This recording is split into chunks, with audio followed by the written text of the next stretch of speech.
জঙ্গিবাদ নিয়ে আবারও মেইনস্ট্রিম ও সোশ্যাল মিডিয়া আলোচনা হচ্ছে। অনেকে বিষয়টাকে সন্দেহের চোখে দেখছেন। এ বিষয়ে আপনার দৃষ্টিভঙ্গি কি?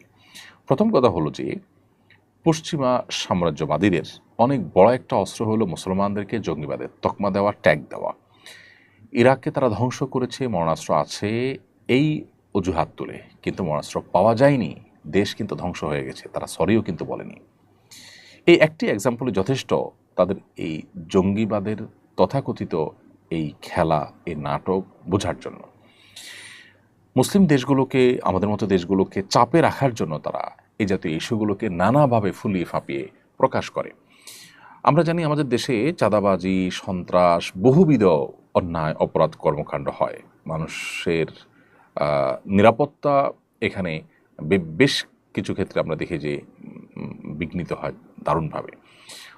এই সমস্ত বিষয়গুলোর জন্য বিগত সরকারগুলোর বিশেষ কোনো উদ্যোগ না থাকলেও আমরা দেখেছি জঙ্গিবাদ, তথাকথিত জঙ্গিবাদ দমন করবার জন্য প্রায় 15 থেকে 20টা উইং বা ডিপার্টমেন্ট নিরাপত্তা বাহিনীগুলোর রয়েছে। আপনি চিন্তা করতে পারেন যে একটা দেশে এতগুলো উইং রয়েছে, কাউন্টার টেররিজম, অ্যান্টি টেররিজম, বিভিন্ন নামে আপনার আইনশৃঙ্খলা রক্ষাকারী বাহিনীগুলোর বিভাগ বা শাখা রয়েছে। এতগুলো মানুষ সেখানে কাজ করছে।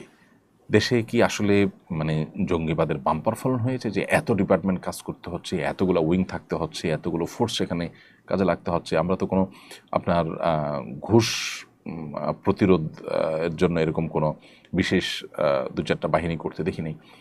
তো এই বিষয়গুলো বিদেশিদেরকে খুশি করার একটা প্রচেষ্টা, পশ্চিমাদেরকে খুশি করবার একটা প্রচেষ্টা। তারা যেই ন্যারেটিভ দেয় সেটাকে আমরা এখানে প্রতিষ্ঠা করবার অন্ধ চেষ্টা এবং অন্ধবিশ্বাস করি, অন্ধভাবে এটাকে চালানোর প্রতিষ্ঠা করবার জন্য আমরা চেষ্টা করি, যেটা খুবই দুর্ভাগ্যজনক একটা বিষয়। বিগত আমরা বিশেষ করে অত্যাচারের গুমখুনকে হালাল করবার অন্যতম একটা উপায় ছিল জঙ্গিবাদের নাটক। ইতিমধ্যে ডিএমপি কমিশনার সহ আপনার দায়িত্বশীল ব্যক্তিবর্গ তো বলেইছেন যে বাংলাদেশে কোনো জঙ্গি নেই এবং জঙ্গিবাদের নামে যা হয়েছে সেটা নাটক, এটা তারা পর্যন্ত স্বীকার করে নিয়েছেন।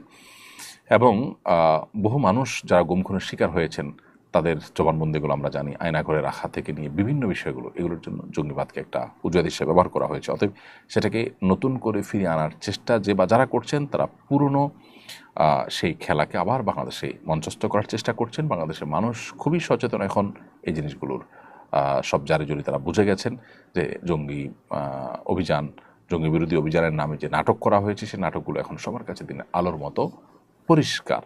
কোরআন হাদিসের বই পুস্তক পাওয়ার পর সেটা ছবি দিয়ে জঙ্গিবাদী বা জেহাদি বই পাওয়া গেছে বলেও আপনার অভিযোগ করতে দেখা গেছে। জেহাদি বই থাকা কি কোনো দোষের কিছু?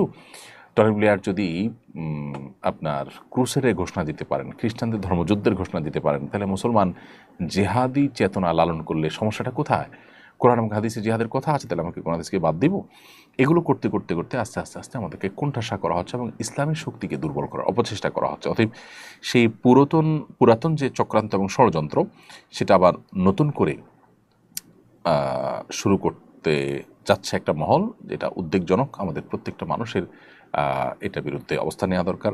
বিশেষ করে মানবাধিকার বিষয়ক যে জাতিসংঘের যে কমিশন হতে যাচ্ছে সেই কমিশনের বিরুদ্ধে জনগণ নানাভাবে তাদের মতামত ব্যক্ত করছেন।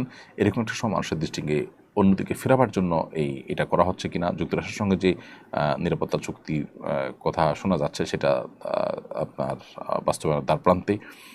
অতএব সেটার যৌক্তিকতা তৈরি করার কোনো চেষ্টা করা হচ্ছে কিনা এই সমস্ত ঘটনার মাধ্যমে সেটা খতিয়ে দেখা দরকার।